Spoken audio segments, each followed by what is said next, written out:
Good morning. Good morning. Carrie, you were first. Good morning to you. Although I think you're morning me. Instead of, anyway, it may have been a typo. It may have been a typo. Hello to Amy and Angie as well. All right, guys.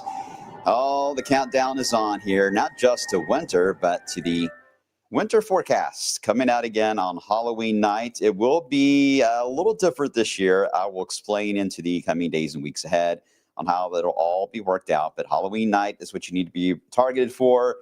And I will tell you right out of the gate, you're going to need the Wave Weather app to see this. So make sure to download the Wave Weather app for your shot to see how this is going to play out. It will not be on that social media. Social media. I got social media side until a bit later. All right. Hope you guys are doing well. Happy is Wednesday, right? Happy Wednesday to you. I'm Wave Meteorologist Brian Goode. Welcome to the blog today, where obviously we're going to be talking about what happened yesterday, and we'll get into some of the long-term stuff since it's going to be a very quiet stretch of weather coming our way. As always, you guys can comment on the social media side. I've already been doing that. So, hello, Dale. Dale, why does Wavy only cross from the left to the right? Wavy goes everywhere, right to left, up and down, sideways. I mean, if the animation played long enough, you would see Wavy from everywhere at some point. So, Wavy just does his own thing. Hello to Katie. Hope you're doing well. You're right. It is a very beautiful morning. You can tell. You should be able to tell, right? Type 1 if you tell. I mean, you should be able to tell that something is different in the air today compared to other mornings we've had in a long time. Today just hits a little different, and that should be your sign that all good things are coming for fall weather here, guys. It's going to be tough to get back into the 80s again for the rest of the year. It's reachable. It's going to be tough. 90s are certainly done. So, hallelujah, that's gone. 80s will be tougher, and you'll have a lot more of the 60s and mid-range of 60s and 70s for a while. But even a sign before we get to Halloween that we may score a few days. I don't know if score is the right word, depending on if you love that stuff or not. A few days into the 50s for highs. All right, so hope you're ready for it. It's coming. All right, live view right now, where these folks are always ready for fall, right? Huber's Orchard and Winery. Usually takes about, during the week, about lunch, late morning lunch, and then it's just busy as all get out. And I think today, with the Christmas of air that we have, I think it's certainly going to allow for a lot of folks out. But this weekend probably will be one of the busiest weekends of the entire month. So I hope you're planning accordingly to go to your favorite pumpkin spot, wherever it happens to be, if it's Huber's or wherever, because this weekend will be a really nice one to take advantage of that. All right, let's get into some of the bad news from yesterday. Just kind of recap again. I saw you guys several times yesterday, so kind of putting it all together, a nice little bow here. Yeah, the biggest rainfall we've had in quite some time. It's our third largest October rainfall event in Louisville at 4.22. And it may have actually changed to 4.2. I don't know if it changed to 4.23. It may have. I know there was a light shower around 9 o'clock last night. It may have moved it up a smidge at that point. Didn't make it to the number 2 spot, which is 5.07. But 4.22 was the common theme. I ended up with 5.05 for my house, and that was the highest since I've had my rain gauge, and basically where I've lived, I've never reached that level in a single rainfall event. So it was pretty remarkable. No sound on Facebook. Okay. I don't have any control on that one, but everyone else can hear me, I'm assuming, right? Type 3 if you can hear me. Type 3 if you can hear me. It must be a Facebook issue. Make sure to check the button on there. Make sure that in case it muted automatically, it may then show up for you. But I don't have any error messages on my end here. So Facebook always tends to have some glitches. Okay. It was one of the top, I think it was 19th rainiest day ever in Louisville. Lexington ended up with like a top 15, top 14 rainiest day ever they've had in Lexington. So, I mean, there were a lot of records set with this, and it was really the tropical influence of this low moving on by. If we didn't have the tropical leftovers really from Imelda, this would have just been a rain event with a front and probably would have averaged about maybe an inch and a half. But instead, we had the perfect combination of this little mini low moving on by to produce this. Oh man, I know you're going to ask, and I ask myself this a lot, but if only it were snow, right? Oh, wouldn't have been nice. It would have been a pretty deformation band of snow. Actually, it looks a lot like 1994. If you were to change that to a snow map, that's how 1994 almost looked, with the snow concentrating where it did there along 64. But I digress. I'm always looking at it that way. But what a concentration of rain right into that corridor. Average was about 3 to 5 inches. Some spots did record a little closer to 6, and a couple of gauges that we've had. Not able to confirm them yet, but it was certainly across areas in northwest Kentucky there, all the way through parts of Bullitt and Spencer and Shelby and Franklin, all the way into Fayette. And then I would say around J-Town and close to Shively and points south and west were the core areas of the heaviest of rainfall. Lighter amounts to the north and to the south as well. Now, the drought was sampled yesterday, the drought index, so we'll get the map tomorrow. I think it'll still have a drought input for our northern and southern sections. I think it's not going to change a whole lot there. I think it's still have a drought north and south, but this should have been enough to wipe out the drought completely along the Louisville area, as long as they counted all the rain from yesterday into that equation. I'm fairly certain they did.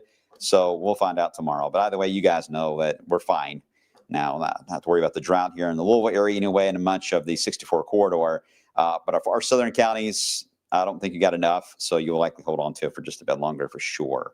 But most of that's to the south now. We got a lot of clouds holding on to our southern tier of counties, but a very quiet and get ready for a cool night tonight coming our way. Let me skip ahead. I'm going to get past this feature cast. I'm going to go to this one instead and show you all the game plan for the next few nights.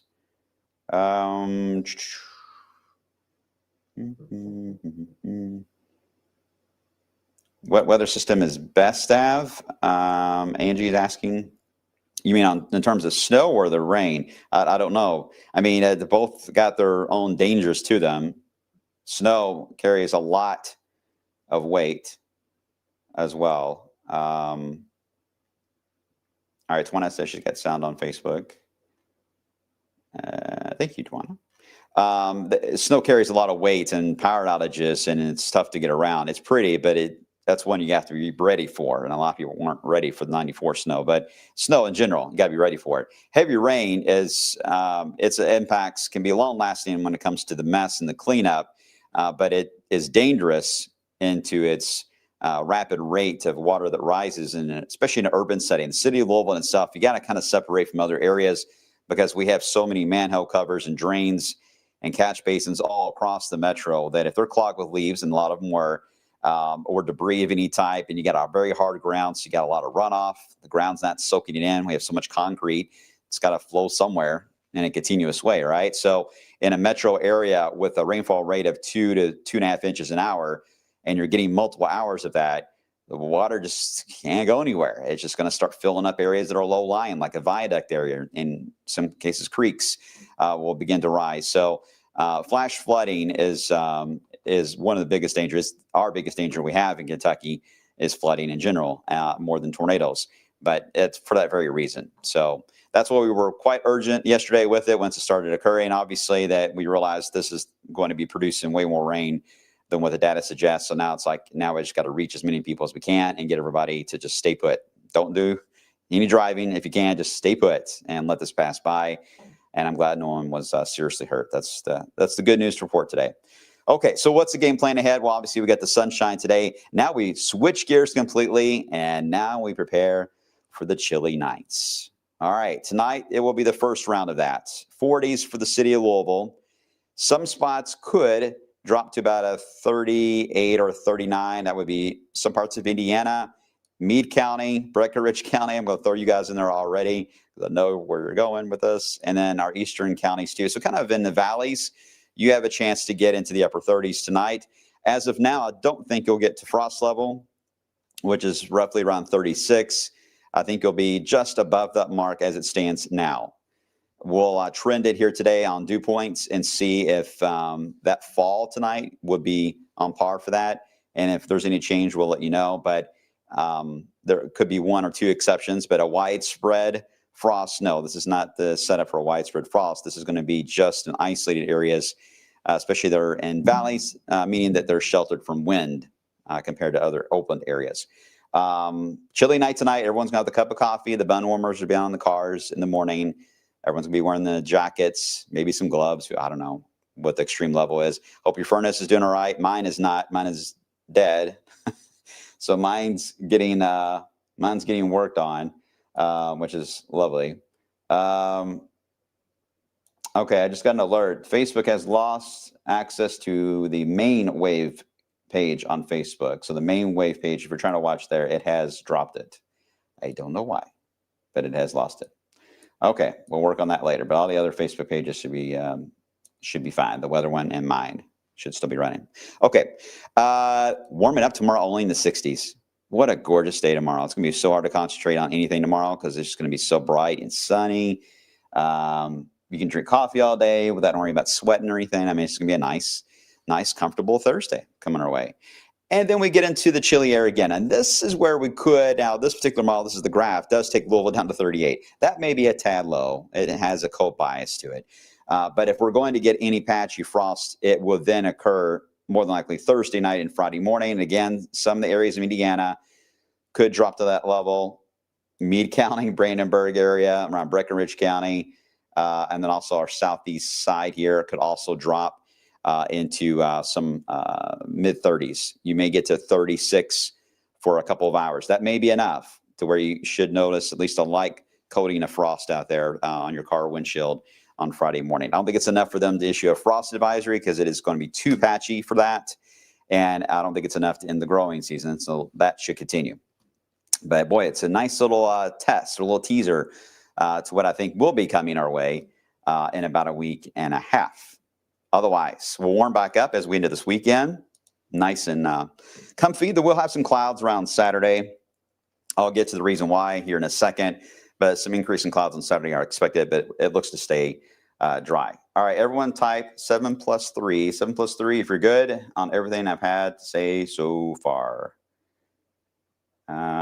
Jeremy, we got less than a half inch in Russell County. Possibly. Jeremy, the good news is that we do get into a little more of an active setup, and you may catch up on that. But the drought does not have as much of an impact in the wintertime as it does during the growing season. So that's good. You may be drier than normal, but it won't be as talked about as much because the impacts will be a little lower. All right, I see a 3. All right, I got some doing math.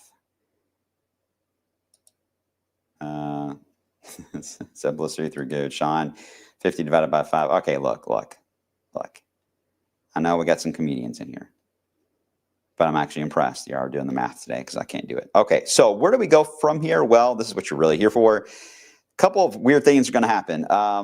This low pressure, which is going to have a hybrid look to it. It has a frontal component to it, which means it's not fully tropical, but it will be over the Gulf Stream, which it could develop some tropical characteristics. So the Hurricane Center's got a bit of a challenge here with this one, as it's going to drift north along the eastern seaboard. And as long as it holds on to the frontal components to it, it will be basically a nor'easter that you would hear in the wintertime. I mean, just a lot of wind, heavy rain on the seaboard, beach erosion. Nasty. This is going to really cause a problem with flights, by the way, this weekend for the big cities. Jersey, Newark, even BWI may be impacted, even in Boston. So this is going to be a nasty little low here that's going to be cut off and just kind of drifting around as we head into this weekend. If it develops some tropical characteristics, they could name it a subtropical system. If so, it would be getting a name, and the name would be Karen. But I don't know yet if it would develop the subtropical part or not. It's close to being a hybrid now, but it gets into the waters where it's a little iffy that far north. So either way, just a pretty high impact system for the East Coast this weekend. Now, why our clouds increase this weekend on Saturday is there's a piece, and it's some models, especially the Icon, which is the German model, and the UK Met, want to break off a little mini low pressure out of Canada, and it gets pulled right into the slow, and they do the whole dumbbell effect or the Fushwara dance across the Northeast. Dumbbell effect is much easier to say. they kind of dance around each other, which would keep it going for a bit. But I don't see it when it passes by. I don't see it giving us any rain when that low zips on by here for right now. I think it's going to zip by with any showers, with it staying mainly in Ohio and Pennsylvania. But it's interesting that it's pulling in that low from Canada and absorbing it into the flow.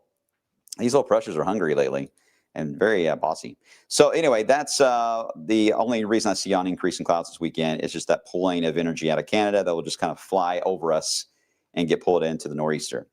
Otherwise, the nor'easter is going to be stuck here for a while because it's blocked. Remember the block we were talking about for up here to the north in the Atlantic? So it has nowhere ready to go.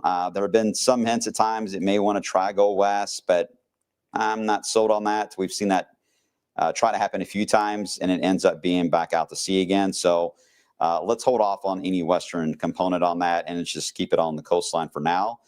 This will mean dry weather for us. We do warm up because there is a warm front of sorts that will move in next week to push us into the 70s. We may touch 80 with that warm spell. We'll see how this all works out. It's really based on what happens with this nor'easter / Karen. Until we figure that out, we don't know how the warm front will impact our temps fully yet. But after it moves on by and this system moves out of the way, we do see a trend to, you can see how cut off it is, right? We do see a trend where the a trough will really deepen here into the eastern part of the country. So New England into eastern Canada and the Great Lakes. The trough will dig in almost like a backdoor front to where the second half of next week, even without much in the way of rain, temperatures will start to fall. And we will keep that falling trend going into next weekend. Could even get a few showers out of that. That's possible. But this is where I think we may end up seeing our numbers eventually settle into the 50s for highs with some light showers. Pot of chilly weather. Yeah, get ready. No, I do not see snow. I do not see snow with that. But it is going to be chilly as we head into the middle part of the month. I've had to pinpoint the days. Make sure I get this right. I would say the 19th through the 24th, 25th, 19th through the 25th, somewhere in that range looks to be the cooler pocket of the month with maybe some 50s for highs. Easy enough? All right. I mean, there's no big systems coming our way. It's just a temperature change that we'll see over the next 10 to 15 days that will be more of the headline there. After that, well, we'll discuss that too. I don't know when we have time tomorrow. I may not have time tomorrow, but maybe Friday we'll discuss the Halloween outlook for the first time. We'll go into more detail on Halloween on Friday. I think that's fair, right? It'll be a couple of weeks away at that point, so fair. All right, here we go with the 10-day altogether. You can see, again, a general trend. I mean, chilly air the next couple of nights, beautiful sunshine, few clouds, part of Saturday, yes. And then we get into next week, we warm up, and then you see that drop there that happens at the very end of the 10-day thanks to that backdoor front that moves through. So there you go. Jeremy, when are you seeing the first frost? Well, my concern with the 50s I was talking about later this month may come with clouds and showers, so that would prevent frost, of course, being cloudy. So at the moment, I do not see a widespread frost that is in the data, hard-coded, that makes me think, oh, it's coming on this date. No, I have not seen that to lock in yet. Any frost potential the next couple of nights, as I mentioned, will be patchy, but I got a feeling some of you are going to report it. And it'd be the typical favorite spots that I highlighted earlier that tend to cool faster than the rest of us. You have a chance this week, yes. But I don't think it's going to be even a killing frost. I think it'll be just patchy. May burn a little bit of the leaves on some of the annuals as possible, if they're still there. Will I be here tomorrow? Yes, I'll be here tomorrow. I'm just going to adjust my topics accordingly. So Friday is a Halloween day on Friday. We'll talk about Halloween more. Okay, fair enough, guys. All right, I'm going to stop rambling. You guys saw enough of me yesterday. That was way too much. So now you get to look at the 10-day, and I'm going to go and get ready for the midday show coming up at 11 a.m. I hope you guys tune in, and we'll keep you updated on these lows tonight and see just how low we're talking for overnight lows for some of those that could get a little bit of patchy frost. Take care, guys. I'll see you on the flip side.